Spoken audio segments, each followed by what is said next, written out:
You ask Tiger to solve. This deals with linear equations with one unknown. The final result is b equals -6. Let's solve it step by step. Group all constants on the right side of the equation. Add 50 to both sides. Simplify the arithmetic.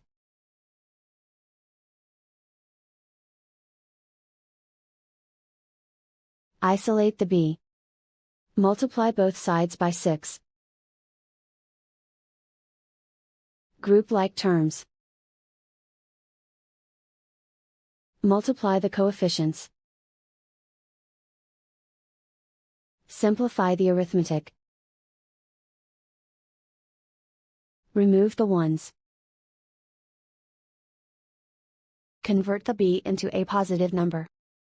Multiply both sides by -1.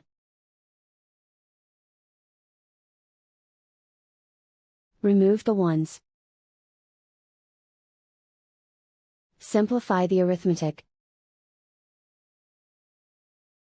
And so the final result is b equals -6.